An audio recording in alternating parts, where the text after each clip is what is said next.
What you're about to see is a former U.S. intelligence official in July 2023 testifying under oath regarding the U.S. government's interaction with unidentified extraterrestrial aircraft and their unusual pilots. If you believe we have crashed craft, stated earlier, do we have the bodies of the pilots who piloted this craft?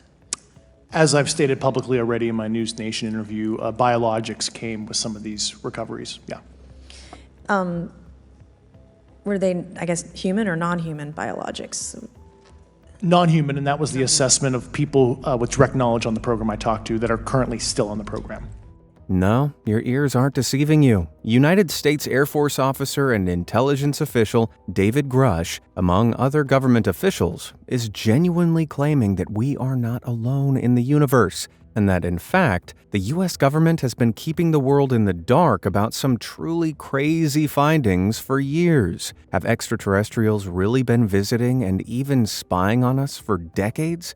Today, we'll be attempting to get to the bottom of that question. From mysterious snapshots of unexplainable flying objects to official government reports and a possible interview with an alien being, here's some of the best evidence we have proving aliens exist.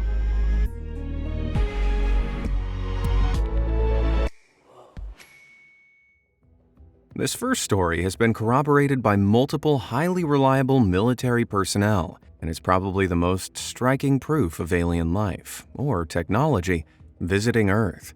And that's why I'm going to explain it first and in depth. We even have the footage to prove it. It goes like this. A naval strike group, led by the U.S. aircraft carrier the USS Nimitz, was conducting pre-deployment exercises off the northwest coast of Mexico in late 2004. On the 10th of November, the USS Princeton picked up unusual radar signals near San Clemente Island. These signals didn't appear as any known aircraft and would randomly appear in groups of 5 to 10 at a time. The senior operator of the radar system had almost 2 decades of experience working with these systems and was an expert with this scientific system at the time of the incident, so he was puzzled as to what was going on. Suspecting a malfunction, the recently upgraded Spy-1 radar was switched off and recalibrated. To everyone's surprise, this only led the radar tracks to become even stronger. They observed firsthand how the targets performed physics-defying feats. For example, the objects moved too fast to be birds, too slow to be conventional aircraft, and in some cases, descended from space to sea level in seconds. Imagine dropping in altitude from over 20,000 meters in mere seconds. Now that's turbulence. Then the objects would hang around for hours. These observations were witnessed for multiple days. Each time they occurred, the crew would view these tiny specks moving irregularly in the distance through their high-powered binoculars on board. Then, on the morning of November the 14th, something extraordinary unfolded. Strike Fighter Squadron 41 took off from the aircraft carrier on a regular training operation when suddenly these mysterious radar tracks were spotted again. Lieutenant Douglas Kurth was instructed to investigate the unknown target approaching from the south. As he made his way to the coordinates, he saw a large disturbance in the water and claims to have seen something submerged just below the surface. He said it reminded him of a submarine or ship below the surface of the ocean. The strike group of ships did include the USS Louisville, a nuclear submarine, and it was in the vicinity, so it could have been the reason for the turbulence in the water. But what was witnessed later makes that idea seem implausible. You see, Kurth was joined by 2 other fighter jets, both containing 2 people each, the lead of which was piloted by Commander David Fravor. Fravor also claimed to have seen the disturbance on the ocean and described it as much larger than a submarine. As Kurth made his way back to the Nimitz, Commander Fravor and his wingman decided to take a closer look. Now, I'm going to show you the clip of Commander Fravor explaining this encounter in his own words in front of Congress, animating the story as he goes. We arrived at the location at approximately 20,000 feet in a controller called merge plot, which means that our radar blip was now in the same resolution cell as the contact. As we looked around, we noticed that we saw some whitewater off our right side. It's important to note that the weather on this day was as close to perfect as you could ask for off the coast of San Diego. Clear skies, light winds, calm seas, no whitecaps from waves. So the whitewater stood out in a large blue ocean. All four of us, because we were in F-18Fs, so we had pilots and Wizzo in the back seat, looked down a saw a white tic-tac object with a longitudinal axis pointing north-south and moving very abruptly over the water like a ping-pong ball. There were no rotors, no rotor wash, or any sign of visible control surfaces like wings. As we started clockwise towards the object, my Wizzo and I decided to go down and take a closer look with the other aircraft staying in high cover to observe both us and the tic-tac. We proceeded around the circle about 90 degrees from the start of our descent, and the object suddenly shifted its longitudinal axis, aligned it with my aircraft, and began to climb. We continued down another 270 degrees, nose low, where the tic-tac, or we considered 270 degrees to where, and we went nose low to where the tic-tac would have been. Our altitude at this point was about 15,000 feet, and the tic-tac was about 12,000. As we pulled nose onto the object, within about a half mile of it, it rapidly accelerated in front of us and disappeared. Our wingmen, roughly 8,000 feet above us, lost contact also. We immediately turned back to see where the whitewater was at, and it was gone also. So as we started to turn back towards the east, the controller came up and said, "Sir, you're not going to believe this, but that thing is at your cat point, roughly 60 miles away in less than a minute. You can calculate the speed." We returned to Nimitz. We were taking off our gear. We were talking to one of my crews that was getting ready to launch. We mentioned it to them, and they went out and luckily got the video that you see, that 90-second video. As Commander Fravor's group returned to the aircraft carrier, he briefed the next flight crew that was departing and told them to be on the lookout. The crew heading out was equipped with an advanced targeting, forward-looking infrared camera system, which was controlled by the weapons system operator seated behind the pilot, who was Chad Underwood.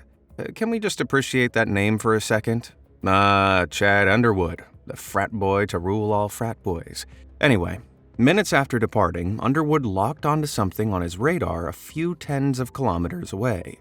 Underwood said, "The part that drew our attention was how the object wasn't behaving within the normal laws of physics." Now, let's watch the video which supposedly recorded the craft. As you can see, the black and white version of the video is in infrared, and Underwood changes to visible light, revealing the blurry oval object in the distance. He then changes back to infrared and toggles his zoom numerous times. Suddenly, the UFO disappears off the side of the screen. Unfortunately, the target was too far away to be seen with the naked eye, and Underwood nor his pilot made visual contact. Following their encounter, the Naval Strike Group continued detecting anomalous radar tracks for at least 2 more days. Skeptics have tried to explain the footage as being an airplane of some sort, but airplanes can't zip around the sky as if gravity is non-existent. And whilst the witness accounts are so extraordinary that you may assume they're made up, consider that dozens of high-ranking and highly reliable military personnel have corroborated the stories. Commander Fravor, along with other witnesses, also claimed they saw an extended version of the video that was in a higher resolution, but it has never been released. All footage from the events were supposedly erased the evening of the day they were recorded.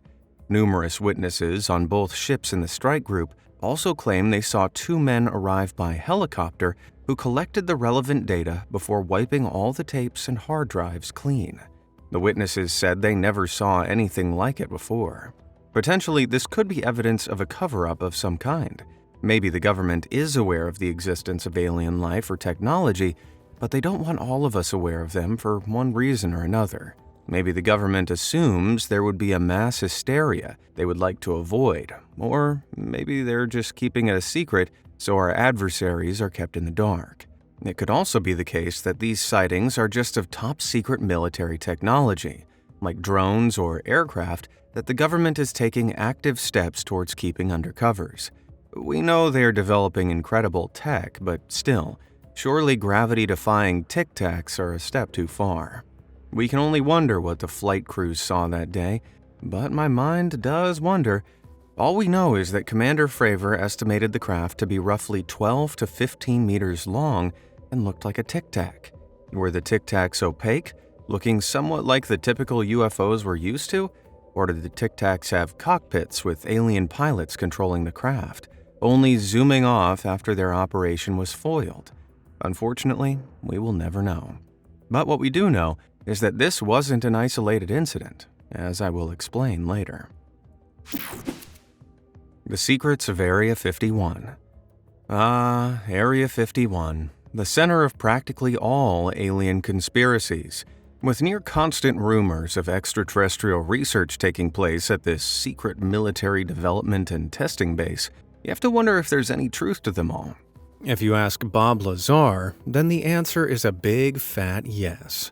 See, Bob claimed to have been hired to work at Area 51 in the late 80s for an astonishing reason: to reverse engineer alien spacecraft. Lazar claimed all the way back in 1997 that the captured craft he was reverse engineering ran on an antimatter reactor, which was powered by a stable form of element 115, which wouldn't be officially created by our Earth scientists until 2003, and we can still barely stabilize it.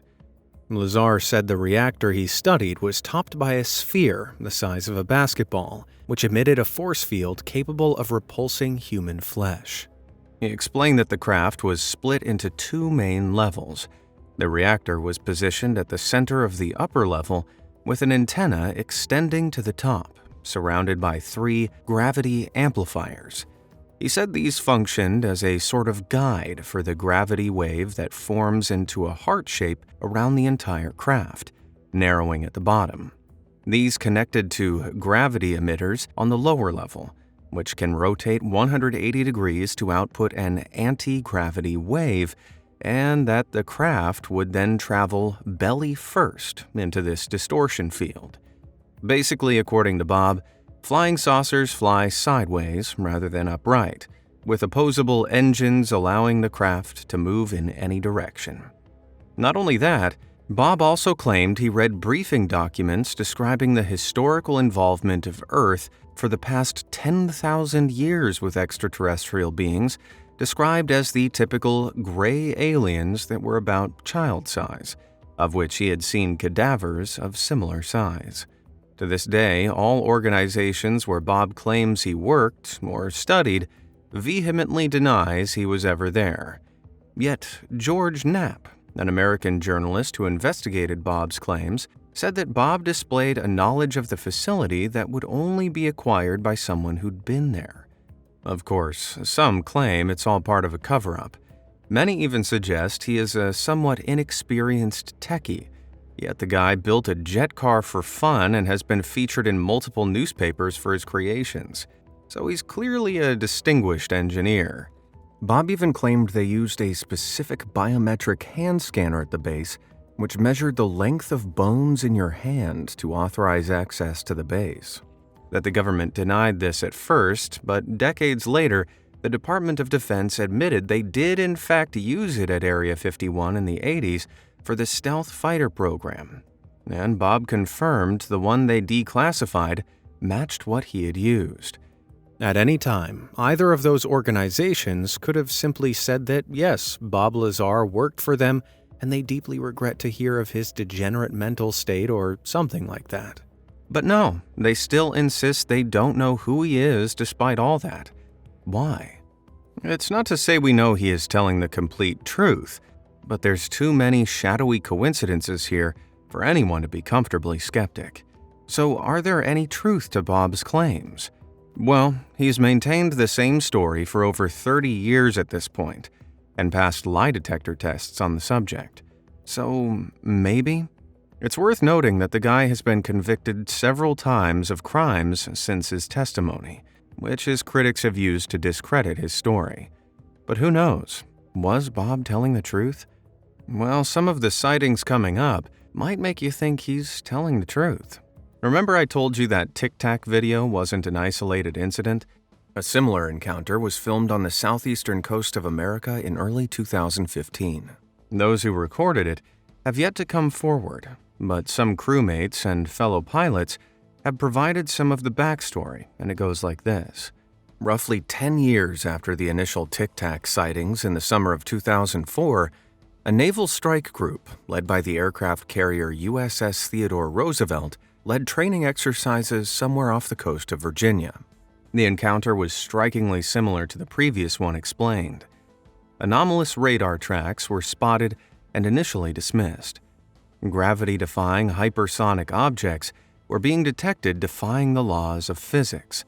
After double-checking all their equipment, They were certain what they were seeing had to be real.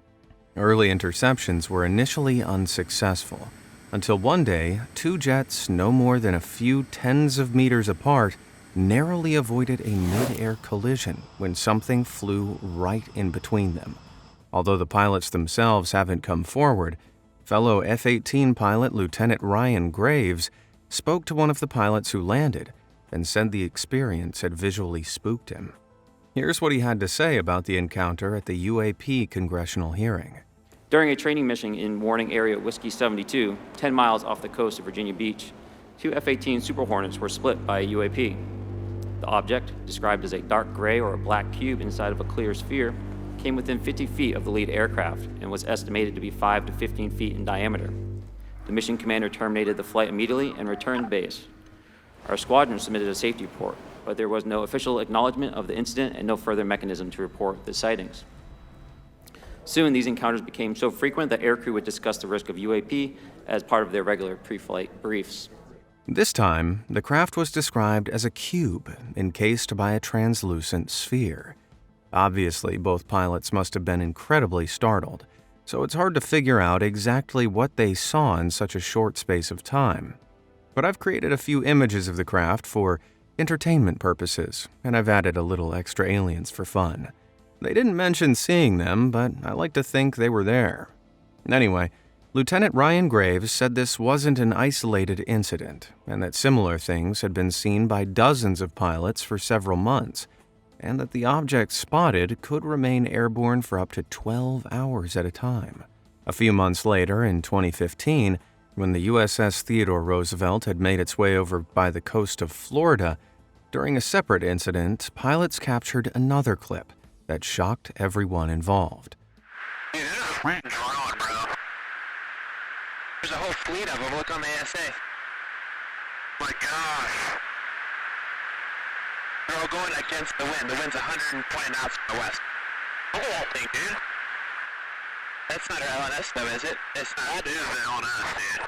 Well, if there's a look at that thing, it's rotating. The interesting thing about this clip is that the craft captured seemed to rotate and fly in a fashion somewhat similar to that described by Bob Lazar on its side. The craft even has a heart-like shape, which resembles how Lazar claimed the crafts he reverse-engineered warped gravity around them. However, some debunkers claim the rotation seen in the video is an optical illusion caused by the derotation mechanism of the camera. That said, the two pilots themselves failed to recognize it as an image rotation. Surely, if anyone could spot image rotation, they would be the ones who would know what it looks like. Both pilots believe the craft actually rotated. Even Jeremy Corbell, an electro-optical engineer and expert in the ATF LIRE camera system, explained it's not an optical illusion. Besides, if it were an optical illusion, that doesn't explain what the pilots remarked about in the following clip. There's a whole fleet of them. Look on the ASA. My gosh. They're all going against the wind. The wind's 120 knots from the west. It seems nothing yet has explained how a whole fleet could travel cross-wind at that speed. With all that said, it's interesting to hear about the man responsible for making these videos public, Luis Elizondo. He was the head of a secret government-funded effort to investigate UFO sightings known as the Advanced Aerospace Threat Identification Program. In late 2017, he became so disillusioned with the government's efforts that he decided to resign. He claimed that certain individuals within the government are staunchly opposed to UFO research, and that the government is unconcerned about something that could affect national security. Indeed, many military personnel claim these sightings are common but underreported, as individuals fear for their career should they speak out and risk looking like a tinfoil hat wearer at the expense of another promotion. Certainly, there is a stigma around the UFO topic, which is precisely the reason the government now uses UAP instead of UFO to avoid the unwanted association with aliens, spaceships, and probing human backsides. Lieutenant Ryan Graves summarizes perfectly the sentiment around UFO sightings among the U.S. government during his speech to Congress. My name is Ryan Fobbs Graves, and I'm a former F-18 pilot with a decade of service in the U.S. Navy, including 2 deployments in Operation Enduring Freedom and Operation Inherent Resolve. I have experienced advanced UAP firsthand, and I'm here to voice the concerns of more than 30 commercial aircrew and military veterans who have confided their similar encounters with me. Today, I would like to highlight 3 critical issues that demand our action. As we convene here, UAP are in our airspace, but they are grossly underreported. These sightings are not rare or isolated, they are routine. Military aircrew and commercial pilots, trained observers whose lives depend on accurate identification, are frequently witnessing these phenomena. The stigma attached to UAP is real and powerful and challenges national security. It silences commercial pilots who fear professional repercussions, discourages witnesses, and is only compounded by recent government claims questioning the credibility of eyewitness testimony. Parts of our government are aware of more about UAP than they let on, but excessive classification practices keep crucial information hidden. Since 2021, all UAP videos are classified as secret or above. This level of secrecy not only impedes our understanding, but fuels speculation and mistrust. In fact, in 2021, the U.S. Office of the Director of National Intelligence released a preliminary report on UAPs, and the official findings will chill you to the core. The report looked back on evidence gathered in the last 20 years from U.S. Navy reports and concluded that they basically had no idea what UAPs were. The UAPs could break the sound barrier without producing a sonic boom, move with no discernible means of propulsion, and travel with such speed and maneuverability that would typically destroy any craft. The report accepted that UAP recordings were most likely physical objects, and they are a possible safety issue that could pose a security threat. Ultimately, these individuals are some of the most reliable witnesses you could hope for, and their stories match up. They were joined with one other whistleblower at the congressional hearing, whose story is perhaps even more disturbing. This is former intelligence official David Grush, who dropped some bombshells. Not only did he claim that the U.S. government has had contact with alien species, but also that they've recovered downed spacecraft and the remains of non-human pilots. To make matters even crazier, Grush also claimed that the U.S. has come across actively malevolent alien races, which means we could be in some serious danger. Yikes. But if all this really is true, why the heck haven't we heard about it until now? Well, as you'd probably guessed, Grush blamed the government for orchestrating an elaborate cover-up. Not content with simply pulling the wool over our eyes, he asserted that U.S. agents have actively targeted and came for people who threatened to reveal these secrets in the past. Oh man. So, if Grush ever goes missing, I think we all know where fingers will be pointed. Of course, the U.S. government responded exactly how you'd expect them to, by denying everything. In July of 2023, during the congressional hearing mentioned already, while under oath, he reiterated that there was a massive cover-up going on, and that the U.S. government had indeed recovered non-human remains. If you believe we have crashed craft, stated earlier, do we have the bodies of the pilots who piloted this craft? As I've stated publicly already in my News Nation interview, biologics came with some of these recoveries, yeah. Were they, I guess, human or non-human biologics? Non-human, and that was the assessment of people with direct knowledge on the program I talked to that are currently still on the program. And even specified further on his claims of alien races posing a threat. So, at one point you had said that there has been harmful activity or aggressive activity. Has any of the activity been aggressive, been hostile in your reports?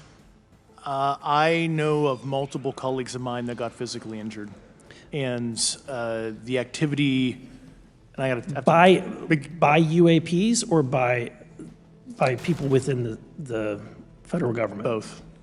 Okay. Unfortunately, Grush couldn't answer a lot of questions publicly for legal reasons, but did mention he was willing to speak with congressmen privately and reveal more information. Who knows what secrets he has to share?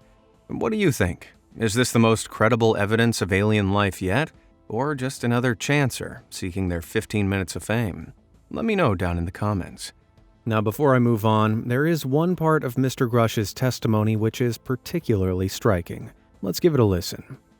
At the time, due to my extensive executive level intelligence support duties, I was cleared to literally all relevant compartments and in a position of extreme trust, both in my military and civilian capacities. I was informed in the course of my official duties of a multi-decade UAP crash retrieval and reverse engineering program. If true, this would support the statements made by Bob Lazar, as well as the other whistleblowers at the hearing, along with thousands of various incidents recorded over the decades. Now, let's delve into some of the most credible sightings that often go overlooked. Foo Fighters. November 1944. A U.S. fighter plane tore through the night skies above the Rhine Valley on the French-German border. In the gloom, one lieutenant noticed a string of ominous glowing lights off in the distance. Believing them to be German air weapons, they turned to fight. But the lights suddenly disappeared. And this was only the beginning of a long list of unexplainable sightings. Other wartime pilots reported strange luminous orbs, flashing lights, and even an unknown object flying close beside them. They came to call these mysterious objects Foo Fighters, after a line from a popular comic book at the time called Smokey Stover. And yeah, there's also a band with the same name, but I don't think Dave Grohl was hanging around in the 1940s. So what were those Foo Fighters? Well, some believe the soldiers didn't see anything at all and were actually suffering from combat fatigue. In other words, the stress and trauma of the war had affected them so much they'd started hallucinating. But people that knew them said they seemed very level-headed. Others put forward the idea that the Foo Fighters were actually experimental enemy craft. But wouldn't we know by now if that was the answer? Indeed, many people think they really were alien visitors, come to observe and learn about human aircraft. If that's the case, though, why don't we see UFOs following us whenever we go on vacation? Well, think about it. The Second World War was the most destructive conflict in human history. Maybe extraterrestrials heard all the commotion from a galaxy far away and came to find out what the fuss was about. Then, after seeing how stupid we can be, they noped out again and sightings dried up. Can't say I really blame them. Don't worry though, just like and subscribe to Be Amazed for all the knowledge injections you need to impress the aliens when they next come back around. All sorted? Wicked. Let's get back to it. Recess to remember. Kids aren't exactly the most reliable sources. I mean, they say a lot of stupid stuff. But what about when a whole class of kids has the same exact story? And what if all of them insist the story is the truth for nearly 30 years afterwards? Okay, now you have my interest. Back in 1994, a bunch of children attending aerial school outside Rua, Zimbabwe, had the most eventful day imaginable. And no, it wasn't Pizza Friday. During their morning recess, no less than 62 students saw a strange disc-like craft land near the schoolyard. Curious, many of them walked over to investigate. Suddenly, the craft's doors opened and a humanoid creature clad in black stepped out before the now terrified children. Then the beings slowly approached.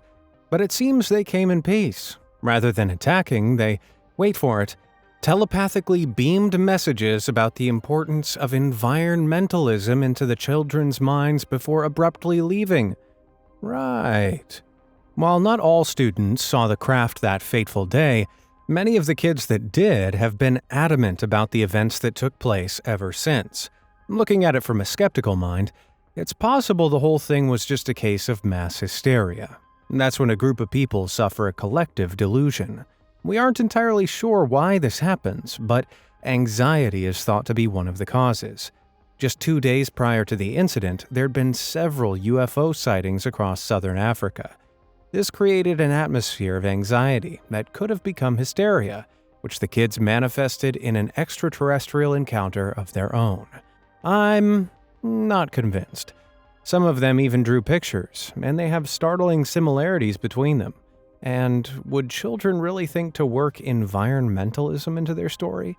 I'm not saying this is aliens, but there's definitely something more than hysteria at play here. Let me know your thoughts down in the comments. The Belgian UFO Wave. In Belgium, 1989, a string of UFO sightings took place that would mark the beginning of a tremendous wave of encounters that shocked the world. On a fateful November night, over 30 different groups of people recorded seeing something odd in the skies above them.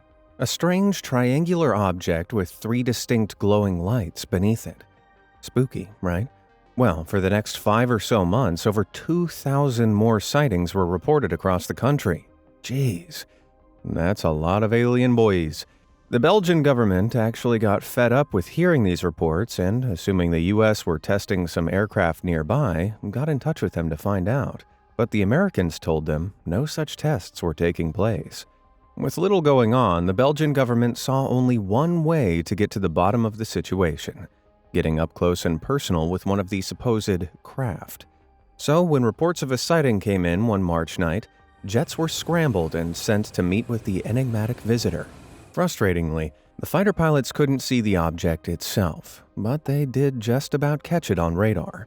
The radar blip started moving erratically and jumping great distances before accelerating way beyond a man-made craft's capability and just vanishing. After that, encounters quietly died down. While the Belgian government were quick to dismiss the whole affair, they couldn't provide any compelling alternative explanations. It's possible the sheer gravitas of the initial sightings inspired paranoia among citizens, making them more susceptible to the idea of seeing triangular shapes in the sky. But that doesn't explain the mysterious radar blip. I think the answer is obvious. These were aliens, just dropping by for that sweet Belgian chocolate. Skinny Bob.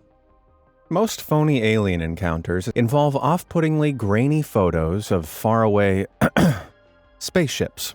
That's because it'd take a whole lot of cash, time, and skill to convincingly fake an alien up close, which is exactly what makes Skinny Bob such an enigma. No, it's not the name of my estranged nephew, it's an alleged alien.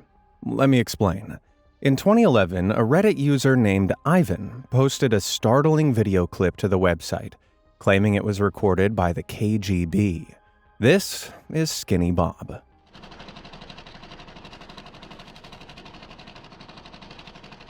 Crikey. I don't know about you, but I'm seriously creeped out. What exactly are we looking at? Is this real? It certainly looks it, right?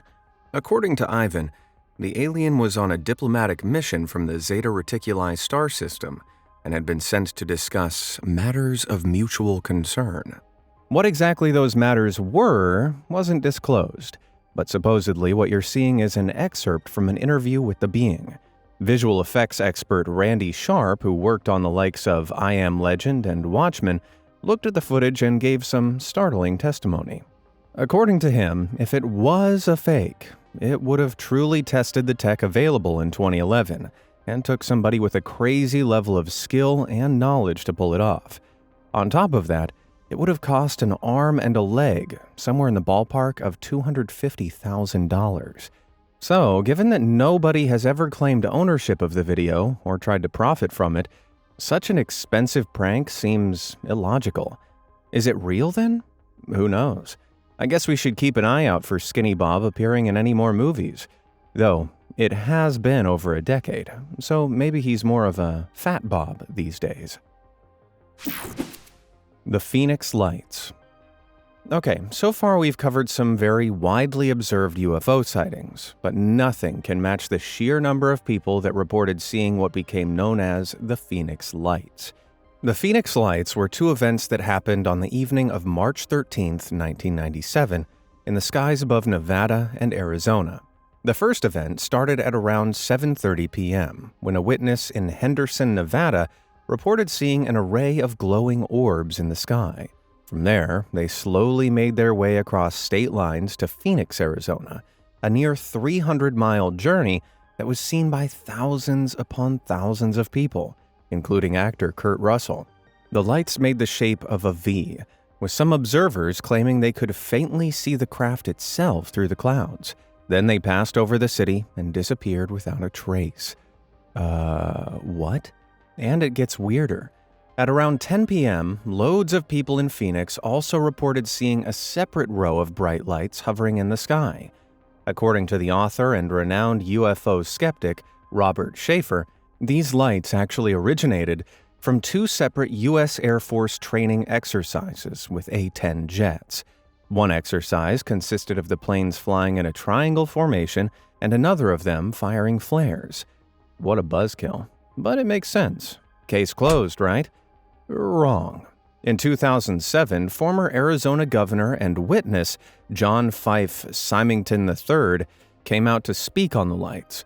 As a pilot, he claimed to know every aircraft imaginable, and whatever he saw that night was not something he recognized. Not content with just discrediting the official explanation, he also expressed his support for the government to investigate further. To this day, however, we still don't have a solid answer. So I guess for now, the whole thing is very much up in the air.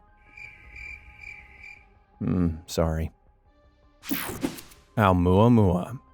Don't you just hate uninvited guests? Well, back in 2017, our solar system got one of the most mysterious uninvited guests imaginable. A mysterious red object somewhere between 300 and 3,000 feet long was observed moving past the sun.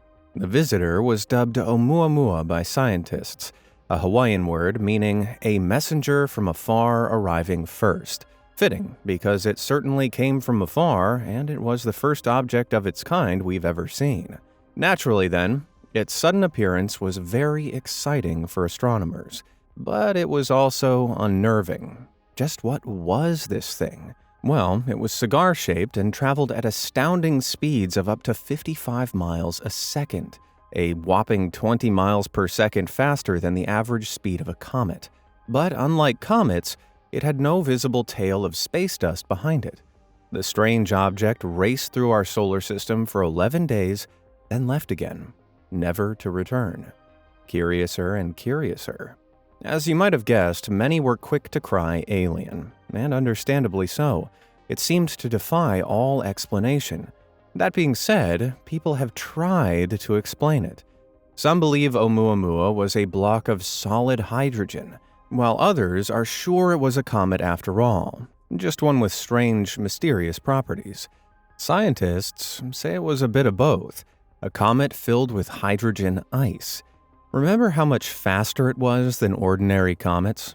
Well, the clever clogs at NASA reckon that when it passed by our sun, the heat released the comet's hydrogen, causing the burst of extra speed. They also say there was no tail because hydrogen doesn't have the momentum to pull space dust behind it. But what do you think? Was Oumuamua really just a big ol' space rock? Or is all that just smoke and mirrors? I mean, if an alien spaceship did come to our solar system to monitor us, wouldn't our governments want to cover it up to stop mass panic? I'd love to hear your theories in the comments below. Crystal clear. Let's be real. UFO photos almost always look like they've been taken using a toaster. They're either super blurry or don't resemble UFOs at all. With that in mind, I'd like to present you with something absolutely incredible. A UFO photo that actually looks like it was taken using a functioning camera. Whoa! All jokes aside, this is the Calvine photo, widely known as the clearest UFO snap ever taken. Captured in Scotland by two young chefs in 1990, the incredible image shows a strange diamond-shaped object flying in front of a conventional plane. The two chefs sent it to a newspaper, but instead of publishing it, the paper passed the image to the British Ministry of Defense, where it promptly disappeared for 30 long years. Then, in 2020, British academic journalist David Clarke finally tracked it down.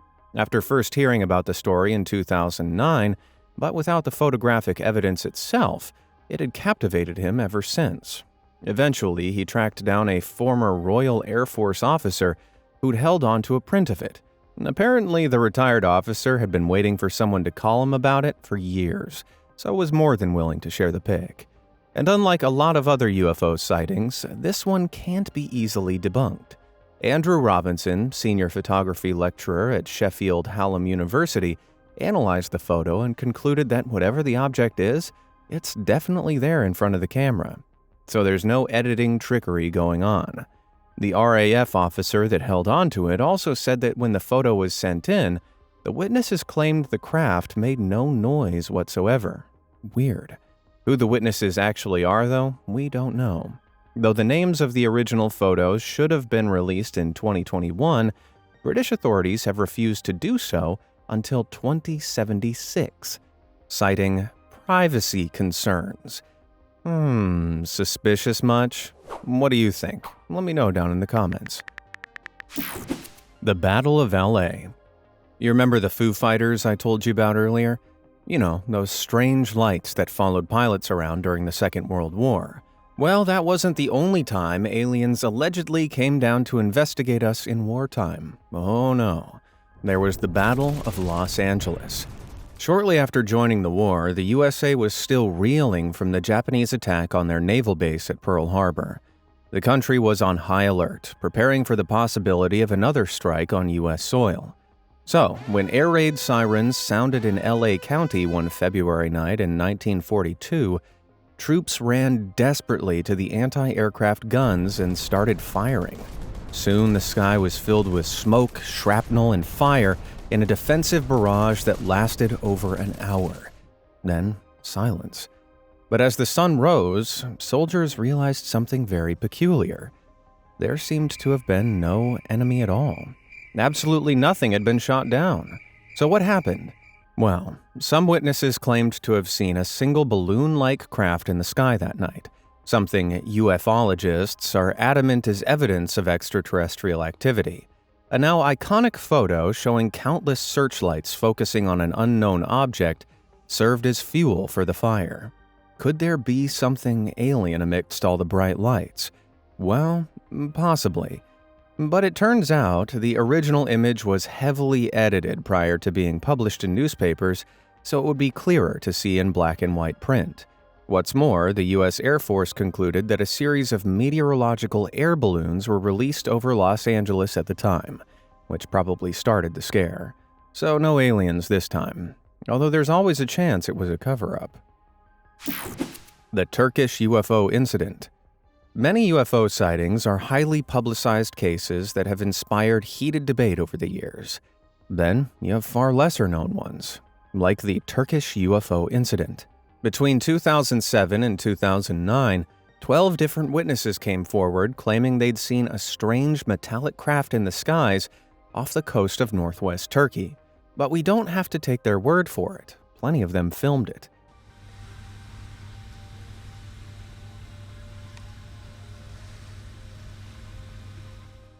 It's shaky as hell, yes, but if we zoom in really close on a separate sighting of the thing,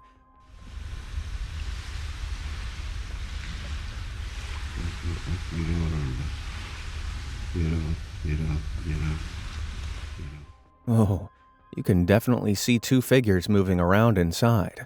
Authorities were quick to try to dismiss the sightings as some kind of elaborate hoax, but that proved very hard to do. Indeed, after some of the shocking footage was received by two separate state-sponsored boards, they came up with nothing. Nada. In fact, they were forced to conclude that it was genuine. Now, that's not to say that they believed it was aliens, but they did conclude that the clip wasn't edited, and that the vehicle didn't conform to any known human craft. Holy cow. Honestly, I'm shocked that this one hasn't had more exposure. You can practically see the two pilots inside arguing about whether they should ask for directions. Ant abducted. It was an unassuming night in October of 1957. In an effort to avoid the hot daytime sun, 23-year-old Brazilian Antonio Villas-Boas had decided to work in the fields of his farm in the evening. Suddenly, he was distracted from his labor by an ominous red star appearing in the dark sky. It grew bigger and bigger until, he realized it was headed right for him.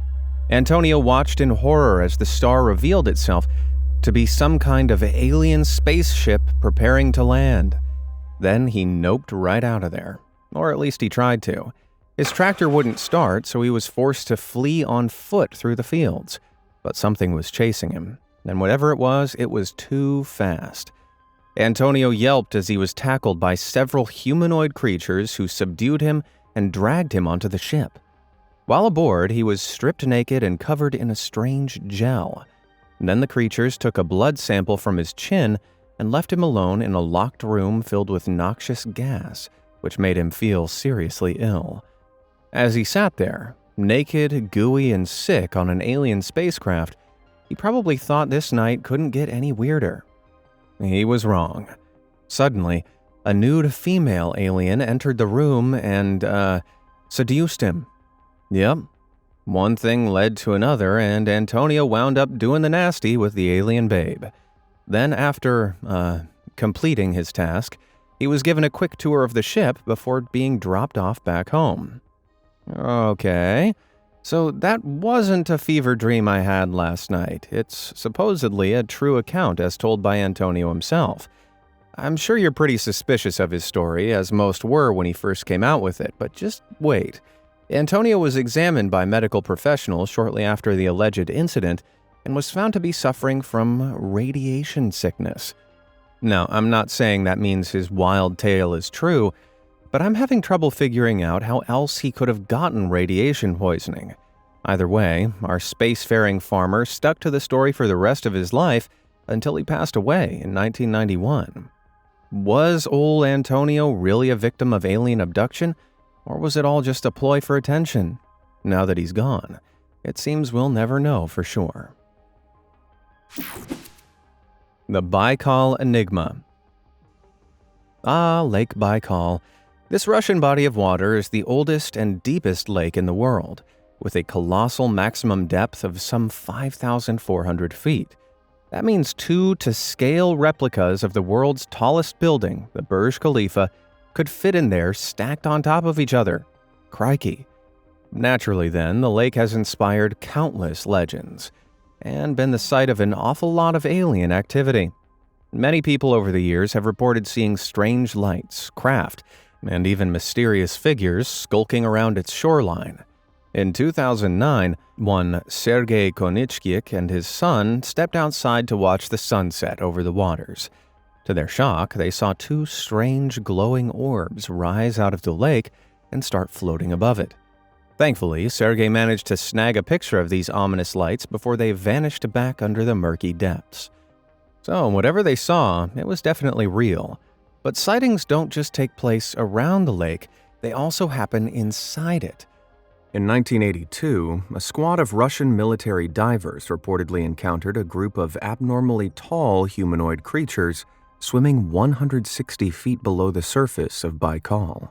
The group attempted to subdue and capture one of the strange beings, only to be forcefully ejected from the water by them. Now, if you surface too quickly while diving, you'll suffer from decompression sickness, or the bends, a potentially fatal condition caused by the rapid change in pressure. Sure enough, several of the divers passed away shortly after surfacing. Jeez, those aliens don't sound too friendly.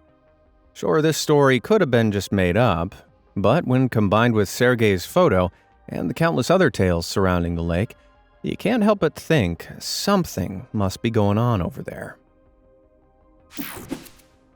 MIB. I'm sure you've at least heard of the Men in Black movies.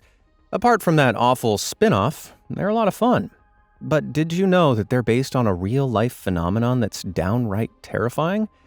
See, when people report extraterrestrial activity, they sometimes get a visit from the real-life MIB.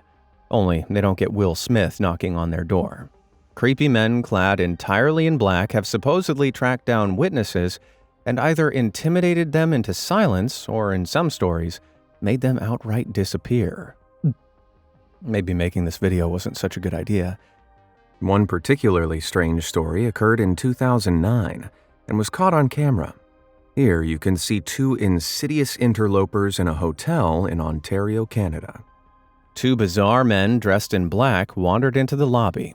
They had no eyebrows or eyelashes, seemed to be wearing wigs underneath their hats, and were identical in appearance.